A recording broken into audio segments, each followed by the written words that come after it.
வாசல்களே உங்கள் தலைகளை உயர்த்துங்கள், அனாதி கதவுகளே உயருங்கள், மகிமையின் ராஜா உட்பிரவேசிப்பார். யார் இந்த மகிமையின் ராஜா? அவர் வல்லமையும் பராக்கமும் உள்ள கர்த்தர். அவர் யுத்தத்தில் பராக்கம் உள்ள கர்த்தராமே. வாசல்களே உங்கள் தலைகளை உயர்த்துங்கள், அனாதி கதவுகளே உயருங்கள், மகிமையின் ராஜா உட்பிரவேசிப்பார். அல்லேலூயா. அன்பானவர்களே, கடந்த மாதத்திலேயும் கர்த்தருடைய சமூகத்தில் கர்த்தருடைய வீட்டை குறித்து நாம் பார்த்தோம். வீட்டு கூட்டத்தில் இந்த நாளில் கூட கதவுகளே, அனாதி கதவுகளே, ரெண்டாவது மகிமையின் ராஜா உட்பிரவேசிப்பார் என்று சொல்லி கதவுகளே வாசல்களே என்று பார்க்கிறோம். இந்த நாள் மாலையிலேயும் நம்முடைய வீட்டிலேயும் கூட உலக நுழைவு வாசல் ஒன்று இருக்கும். அதன் பிறகு பல அறைகள் இருக்கும். எல்லா அறைகளிலுமே திறந்திருந்தால் வருவங்க இந்த ரூமை பார்ப்பாங்க, இங்கே உட்காருவாங்க, அந்த ரூம் போய் பார்ப்பாங்க, அந்த ரூம் பார்ப்பாங்க. புதுதாக ஒரு வீட்டுக்கு போனால் பெரும்பாலும் எல்லாருடைய பழக்கம் அந்த வீட்டுக்குள்ளே சென்று டெடிகேட் பண்ணும்போது போகிறச்சு எல்லா வீட்டினுடைய அறைகளை பார்ப்பாங்க. இங்கே நான் பார்க்குறோம், அனாதி கதவுகளே உயருங்கள், மகிமையின் ராஜா உட்பிரவேசிப்பார்னு சொல்லி. உண்மையாகவே கர்த்தர் ஆண்டுடைய வார்த்தையில் பார்க்கும்போது எத்தனையோ கதவுகள் இருக்கிறது நம்முடைய வாழ்க்கையில். மரத்தால் செய்யப்பட்ட, இரும்பினால் செய்யப்பட்ட, பிளைவுட்னால் செய்யப்பட்ட கதவுகள் இருக்கிறது. ஒரு 3 கதவை நான் சொல்லி ஜெபித்து முடிக்க வேண்டும் என்று விரும்புகிறேன்.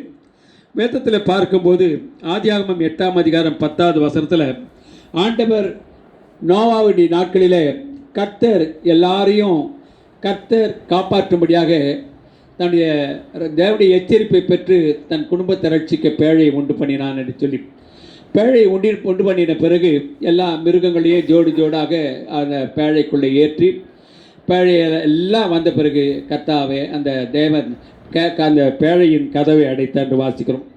ஏன் கர்த்தர் அடைத்தார் என்று பார்க்கும்போது, இப்போ கூட பிடிசி பஸ் வெளியே போகுது. இப்போ தான் கொஞ்ச நாட்களாக ஒரு 5 வருஷமாக தான் அதுக்கு டோர் போட்டிருக்காங்க, எலக்ட்ரானிக் டோர் போட்டு. மற்ற நாட்களில் ஒரு 20 பேர் அதில் தொங்கிட்டு இருப்பாங்க. சிலர் கீழே விழுவாங்க, சிலர் அடிபடுவாங்க, சிலர் டிரைவர் சொல்லி போவான், நேராக போலீஸ் ஸ்டேஷனில் கொண்டு போய் நிறுத்திடுவான், அப்படியாச்சும் கலந்து போவாங்கன்னு சொல்லி. ஆனால் இந்த நாட்களில் கதவை அடைக்க வேணும். பிடிசியாக இருந்தாலும் சரி, யாராக இருந்தாலும் சரி, கர்த்தர் அடைத்தார்.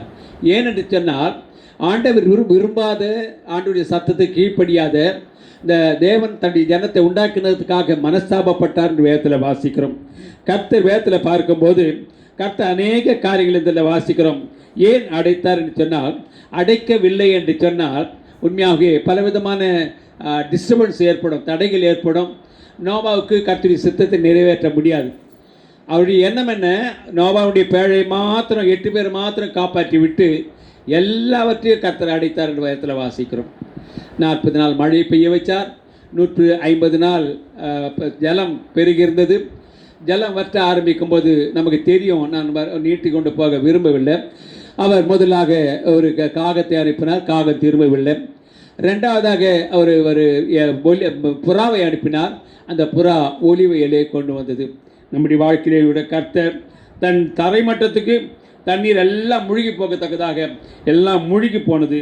தேவனாய் கர்த்தர் அதில் உதவி செய்த காரியம் என்னவென்று சொன்னார், கர்த்தர் எல்லாவற்றையும் அடைத்த பிறகு கர்த்தர் வேதத்தில் வாசிக்கிறோம், தரைமட்டத்துக்கு நடத்தினார். பவுலுடைய பிரயாணத்தில் பவுல் பிரயாணம் செய்யும்போது அவர்கள் நாடு கடந்து பல தேசங்களுக்கு போகும்போது அந்த பவுலுடைய வாழ்க்கையில் பயணத்தில் பல விதமான தடங்கள் ஏற்பட்டது. ஒரு முறை அவர் பிரயாணம் செய்யும்போது பலத்த சுழல் காற்று வந்து படகில் இருந்த எல்லாவற்றையும் அவர் வீசி எறிந்து விட்டார்கள். அதனுடைய உள்ளிருந்த பொருட்களாக வீசி எறிந்து விட்டார்கள். படகும் 10 சின்னாபின்னமானது. கர்த்தர் பவுலை பார்த்து பேசினார், பவுலே, இந்த நாளில் கூட நம்முடைய கப்பல் சேதம் அல்ல, அன்றி பிராண சேதம் ஒன்று ஏற்படவில்லை. அல்லேலூயா. கதவை அடைத்தார். இந்த நாளில் ஆவியான கரபோ ரீபா கரபா ஆவியான எனக்கு சொல்லுகிற ஒரு காரியம் என்ன, நமக்கு கூட ஒரு மனசாட்சி என்ற ஒரு கதவு இருக்கிறது. ஆமென். இதை கர்த்தர் உணர்த்துவார். வேதத்தை வாசிக்கும் போது உணர்த்துவார், ஜெபிக்கும் போது உணர்த்துவார். கர்த்தருடைய ஆராதனைக்கு சென்று பிரசங்கியார் பேசும்போதும் சரி, இல்லை டிவி சேனல் வைக்கும்போது சரி, இல்லை ஒரு மேக்சின் எடுத்து வாசிக்கும் போது ஒரே ஒரு வார்த்தை, அதிகாலை என்னை தேடு என்னை கண்டடைவான்னு சொல்லி. அதிகாலை நமக்கு தேடுவதுக்கு சமயம் கிடையாது. யூகேஜிலேருந்து ப்ரீகேஜிலேருந்து எல்கேஜி யூகேஜி எல்லாருக்கும் ஃபுல் ஷடன் அது ஷெட்யூல் டைம் இருக்குது. நம்முடைய வாழ்க்கையில் கர்த்தரை தேட வேண்டும். நம்முடைய மனசாட்சியின் கதவை எப்போதும் உலகத்துக்கெல்லாம் திறந்து வைப்பாங்க. ஆனால் கர்த்தருடைய பிள்ளைகளாகிய நம்மை சொல்கிறேன், கர்த்தருடைய பிள்ளைகள் எப்போதெல்லாம் வந்து கதவை தட்டுகிறாரோ அப்போதெல்லாம் கதவை திறக்கும்படி நம்ம கதவை மூடி வைக்க வேண்டாம், எப்போது திறந்து வைக்க வேண்டும். ஆண்டவரே, என் மனசாட்சியின் கதவு அல்லேலூயா எப்போதும் திறந்தே இருக்கிறது என்று சொல்லி கர்த்தரை வேண்டும். யாக்கோபுடைய ஏணியில் தேவதூதர்கள் இறங்குவதும் ஏறுவதையும் அவன் சொப்பனம் கண்டான். அங்கே மேலே போய் பார்க்கும்போது கர்த்தர் அதுக்கு மேலே கர்த்தர் நின்றார். நம்முடைய வாழ்க்கையில் கூட கர்த்தர் நோவாவின் கதவை அடைத்தார் என்று சொல்ல வாஞ்சிக்கிறேன்.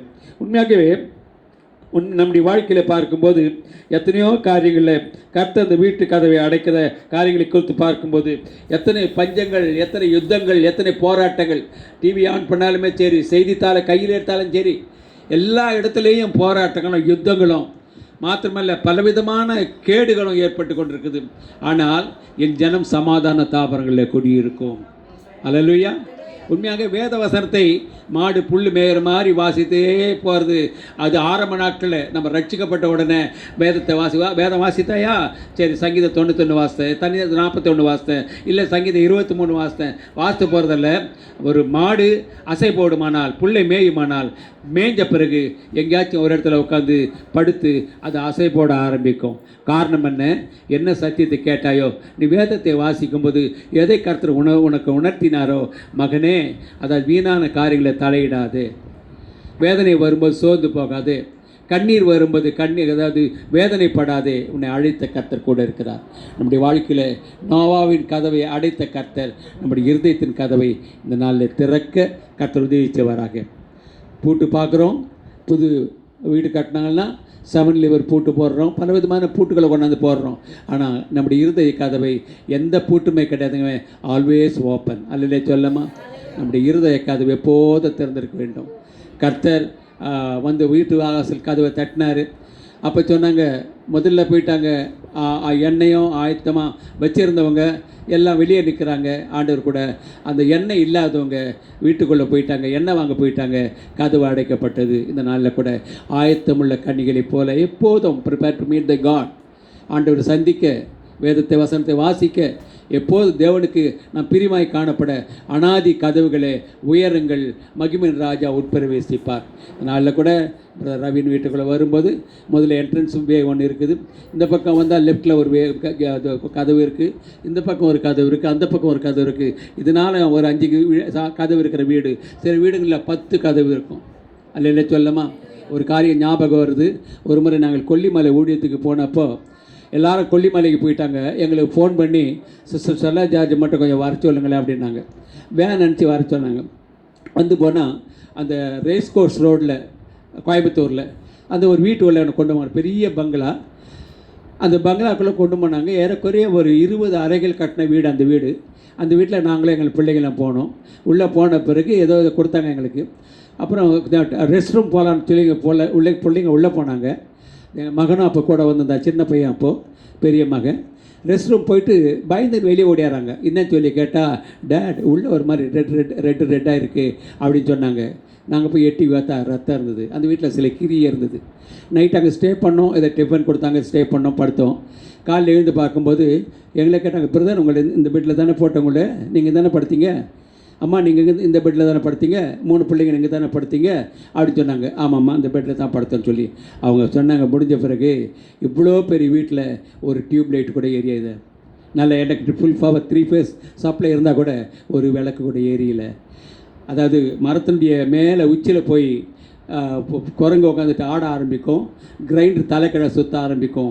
அல்லேலூயா, கர்த்தர் நாம மகிமைப்படத்தக்கதாக. உடனே கொஞ்சம் எண்ணெய் கொண்டு வந்து சொல்லி ஜெபிக்க சொல்லி அந்த வீட்டில் இருந்த டியூப்லைட் மேலே தெளித்து இயேசுவின் ரத்தம் ஜெயம் என்று சொல்லும்போது அந்த டியூப்லைட் ஏரிய ஆரம்பிச்சது. அந்த வீட்டாருக்கே பெரிய ஆசீர்வாதம். காரணம் என்ன? உடனே அங்கிள் இங்கே வாங்க, இங்கே வாங்க, அங்கே வாங்க அப்படின்னு சொல்லி எல்லாம் மேலே மெத்தையெல்லாம் ரூமெல்லாம் இருந்தது. காரணம் என்ன? அந்த அற்புதம் செய்கிற கர்த்தர் விடுதலை கொடுக்குற மாத்திரமல்ல, நம்முடைய கதவை திறக்கும்படி இன்றைக்கு திறந்த கதவு கர்த்தருக்கு அடைக்க வேண்டாம். அல்லையே சொல்லமா, நிச்சயமாக கர்த்தர் மகிமைப்படுவாராக. உண்மையாக வேதத்தில் பார்க்கும்போது, ஆஃபீஸில் போகும்போது சில நேரங்களில் இப்போ தான் கிடையாது, டாக்டர் வீட்டு பார்க்க போனால் சரி, மற்ற இடத்துல பார்க்க போனால் சரி, இன் அவுட் வந்து போர்டு வச்சுருப்பாங்க. டாக்டர் வெளியே எங்கன்னா போயிட்டாருன்னா அவுட்டுன்னு போர்டு போட்டு வச்சுருப்பாங்க. சரி, வீடுங்களில் கூட இப்போ தான் அந்த பழக்கம் கிடையாது, அந்த போர்டு கிடையாது. ஆனால் ஆண்டுடைய கதவில் ஆண்டவருக்காக நாம் இன்னும் அவுட் அந்த போர்டே தேவையில்லை. எப்போதும் இருதய கதவு திறந்து வைக்க கர்த்தர் உதவி செய்வாராக. அல்லேலூயா. உண்மையாக நோவாவுடைய பேழையின் கதவு அளவு நமக்கு தெரியாது. ஒரு யானை எப்பேற்பட்ட தடி உள்ளது, ஒட்டக சிவிகி எவ்வளோ உயரமானது, அவ்வளோ பெரிய காரியங்களை செய்யத்தக்கதாக. பாருங்கள், அந்த கொஞ்சம் டீப்பாக போகிறேன். அந்த நோவாவுக்கு அந்த மரும பிள்ளைங்க ஹெல்ப் பண்ணாலும் தெரியல, அவ்வளோ பெரிய பேழை செய்ய அவரே மரத்தை வெட்டி, அந்த நல்ல ஆணியும் கிடையாது, எலக்ட்ரிக் அதாவது கார்பெண்டர் ஐட்டமும் கிடையாது, அவரே செஞ்சு அந்த பலகையில் வெளியே இருக்கிற நீர் கப்பல் தண்ணிக்குள்ளே வராதுபடி அந்த பேழையை செஞ்சார். அப்பேற்பட்டதான நோவாவின் நோவாவின் தேவன் நம்மை கூட காக்க வல்லவராக இருக்கிறார். உண்மையாக அநாதி கதவுகளே உயருங்கள், மகிமையின் ராஜா உட்பிரவேசிப்பார் என்று நாம் பார்த்தோம். கர்த்தர் உதவி செய்வதாக. உண்மையாக பார்க்கும்போது இன்னொரு வசனத்தில் நான் இப்போ கொஞ்சம் முன்னாடி சொன்னேன், மத்திய 5ஆம் அதிகாரத்தில் கல்யாண வீட்டு கதவு அடைக்கப்பட்டது. காரணம் என்ன? அந்த எண்ணெய் என்பது தீபம், பரிசுத்த ஆவியானவர். இதனால் கூட ஒரு ஆவிக்குரிய சபையாக இருக்கிறதுனால நான் சொல்வதில் தவறு ஒன்றும் இருக்காதுன்னு நினைக்கிறேன். உண்மையாகவே பரிசுத்த ஆவியான எண்ணெய், அந்த எண்ணெயாகிய பரிசுத்த ஆவியான எப்போதும் நம்மளே இருந்து கொண்டே இருக்க வேண்டும். அந்த பரிசுத்த ஆவியின் பலன் நமக்கு இருக்குமானால் எல்லாவற்றையும் தாண்டி வரலாம். அங்கே வீட்டு கதவு அடைக்கப்பட்டது என்று வேதத்தில் வாசிக்கிறோம். நோவாவின் கதவு அடைக்கப்பட்டது, ஆனால் நம்முடைய இருதய கதவு திறந்து வைக்க கர்த்தர் உதவி செய்வதாக. உண்மையாக நம்முடைய வாழ்க்கையில் எத்தனையோ காரியங்கள், இந்த அபிஷேகம் நம்முடைய வாழ்க்கையில் எப்போதும் நிரம்பிக்கொண்டே இருக்க வேண்டும். இன்றைக்கு கூட ரட்சிக்கப்பட்டு மனம் திரும்பி அநேக நாட்கள் ஆகியிருக்கும், ஆனால் அபிஷேகம் அந்நிய பாஷை இருக்கும். அதை தூண்டி விட்டு அதை செய்வதற்கு அவளுக்கு சந்தர்ப்பம் கிடையாது. என்று சொன்னால், விதைக்கிற விதை அவன் விதைக்கும் போது முள்ளுள்ள இடங்கள் விழுந்தது, 2வது கற்பாறையில் உள்ள நிலத்தில் விழுந்தது, 4வதாக நல்ல நிலத்தில் விழுந்தது. அந்த நல்ல நிலத்தில் விழுந்தது 30, 60, 100 பலன் கொடுத்தது. இந்த நாளிலும் கர்த்தர் நமக்கு உதவி செய்யத்தக்கதாக. கர்த்தர் வேதத்தில் பார்க்கும்போது தேவர் யாரு கர்த்தர் பிரியமாக இருக்கிறாரோ அவர் மேல் பிரியமாக இருக்கிறார். அந்த கன்னிகைகள் கொஞ்சம் அசால்ட்டாக இருந்துட்டாங்க, வருவார்னு சொல்லி. ஆனால் எப்போ மணவாளன் தெரியாது, நினையாத வேலையில் மணவாளன் வருவார். இன்றைக்கு இதே நேரத்தில் கல்யாண வீட்டில் அந்த மணவாளன் வாழ்க்கையில் இந்த வார்த்தையை சொல்வதற்காக நம்முடைய வாழ்க்கையோட நம்ம இயேசு கிறிஸ்து வருவதற்கு ஆயத்தமாக இருக்கிறார். அல்லேலூயா. நம்முடைய வாழ்க்கையில் கூட அந்த அடைக்கப்பட்ட நோவாவின் கதவு நம்முடைய வாழ்க்கையில் ஞாபகத்தில் வைத்துக்கொள்ளும். இருதய கதவை திறந்து வைப்போம். இந்த கூட்டம் முடிந்து வெளியே போகும்போது, ஆண்டவரே இந்த நல்ல அநாதி கதவுகளை உயருங்கள், மகிமையின் ராஜா உட்பிரவேசிப்பார். யார் அந்த மகிமையின் ராஜா? அந்த மகிமையின் ராஜா இயேசு ராஜா. அல்லேலூயா. அன்பானவர்களே, நம்முடைய வாழ்க்கையில் கர்த்தர் உதவி செய்வதாக. கடைசியாக ஒன்று சொல்லி நான் முடிக்கிறேன். உண்மையாக 3ஆம் அதிகாரம், வெளிப்படுத்தும் புக் ஆஃப் ரெவலேஷன் 3ஆம் அதிகாரம் 8வது வசனத்தை வாசிங்க. தயவுசெய்து வாசிங்க, மற்றது கவனிங்க. உன் கிரியைகளை அறிந்திருக்கிறேன், கொஞ்சம் பலன் இருந்தும் என் நாமத்தை மறுதலியாமல் என் வசனத்தை கை கொண்டபடியினால் இதோ திறந்த வாசலை உனக்கு முன்பாக வைக்கிறேன். அல்லேலூயா. அதை ஒருவரும் பூட்ட முடியாது. அன்பாளே, தேவனுடைய சமூகத்தில் பார்க்கிறோம், ஒருவரும் பூட்டாத கதவு இயேசு கிறிஸ்துடைய வாழ்க்கையில். ஆண்டவர் என் நாமத்துக்கு பயந்திருக்கிறார், உங்கள் மேல் நீதியின் சூரியன் உதிக்கும் என்று சொல்லி இப்படி வாழ்க்கையில் பார்க்கும்போது கர்த்தர் சங்கீதம் 23 உண்மையாக சத்துரு என் பாத்திரம் நிரம்பி வடிகிறது வாசிக்கிறோம். எத்தனையோ பஞ்சம், பசி, பட்டினி வருகிறது. ஒன்று நான் சொல்லி முடிக்க விரும்புகிறேன். அதாவது நாமளே யோவேல் தீர்க்கதரிசியில் வாசிக்கிறோம், பரிசுத்த உபாசனாலை நியமிங்கள் என்று சொல்லி. இந்த குட் ஃப்ரைடே நேரத்தில் 40 நாட்கள் நான் இதை ஒன்றதில்லை, அதை பண்ணுறதில்லைன்னு சொல்கிறாங்க. உண்மையாக இன்றைக்கு அதை கடைபிடிக்கிறாங்க. லுத்தரன் சபையில் மாத்திரமல்ல, எல்லா சபையிலும் கடைபிடிக்கிறாங்க. அந்த பாதியிலிருந்து கடந்து வந்தவங்களா நான் கூட. பாஸ்டிங் எடுப்பது தவறு கிடையாது, பாஸ்டிங் எடுக்கணும். ஆண்டவருடைய கிருபையில் எல்லாம் நிறைவாக இருக்க வேண்டும் சொன்னால், ஆண்டவரே நம்முடைய வாழ்க்கையில் கர்த்தர் நிறைவான பலனை கொடுக்கத்தக்கதாக எத்தனையோ காரியங்களை செய்கிறோம். உண்மையாக நம்முடைய வாழ்க்கையில் உண்மையாகவே வேதம் சொல்வது, சங்கீதக்காரன் சொல்லும்போது என் பாத்திரம் நிரம்பி வழிகிறது. ஒரு சிலர் நினைக்கலாம், பர்த்டே சொல்லி வந்தாங்க, முதல்ல பேசுனாங்க, ரெண்டாவது பேசுனாங்க, ஆண்டவரே இந்த வீட்டு கூட்டத்தில் நாங்கள் சொல்லிக் கொடுக்குற பர்த்டே மீட்டிங்கில் நான் சொல்லிக் கொடுக்குற அந்த 3 கதவுகளை குறித்து பார்த்தோம். நம்முடைய வீட்டு கதவு அநாதி கதவுகளே உயரங்கள், மகிமையின் ராஜா உட்பிரவேசிப்பார். அல்லேலூயா. அன்பான கர்த்தருடைய பிள்ளைகளே, தொடர்ந்து அருமையான தம்பி நாம் நிற்க வைத்து அவருக்காக ஒரு ஜெபம் ஏறெடுப்போம். அதன் பிறகு நம்மத்தில் வந்திருக்கிற அம்மா அவர்கள் ஜெபத்தை முடிப்பார்கள். தம்பி ஜான் மேத்யூ எழுந்து நில்லுங்க. பேசலாம், ஒரு ஜெபம் பண்ணலாம். அன்பின் பிதாவே, நன்றியோடு நம்ம துதிக்கிறோம். ஒன்று கவனிங்க, இந்த ஜெபிக்கிறதுக்கு முன்னாடி அரசியல் கூட்டத்தில் இப்போ தான் பார்லிமெண்ட் மீட்டிங்லெல்லாம் கல் பறக்குது, சேரை தூக்கி அடிக்கிறாங்க, பல காரியங்களை செய்கிறாங்க, ரொம்ப நேரம் போராடுறாங்களாம் பார்லிமெண்ட்டில். ஆனால் திடீர்னு ஒருத்தர் சத்தமாக மைக் வாங்கி ஜெபம் பண்ணுவோம் அப்படின்னாங்களாம். எல்லாம் கண்ணு மூடிட்டாங்களாம். அல்லேலூயா. ஜெபத்துக்கு அவ்வளோ மேன்மை இருக்குது. இப்போ கண்களை மூடி நான் ஜெபிக்கலாம். ஜெபித்த பிறகு அம்மா பாப்பாவுக்காக ஒரு ஜெபம் பண்ணுவாங்க. நான் ஆசீர்வாதம் சொல்லி முடிக்கலாம். கண்களை மூடுவோம். பிள்ளைக்கு நேராக அவங்களுடைய கைகளை நீட்டுவோம். அன்பின் பிதாவே, அருமையான தம்பி ஜான் மேத்யூக்காக சோத்திருக்கிறோம். அந்த 8 ஆண்டுகள் மகனை கர்த்தர் அற்புதமாக நடத்தினீர்.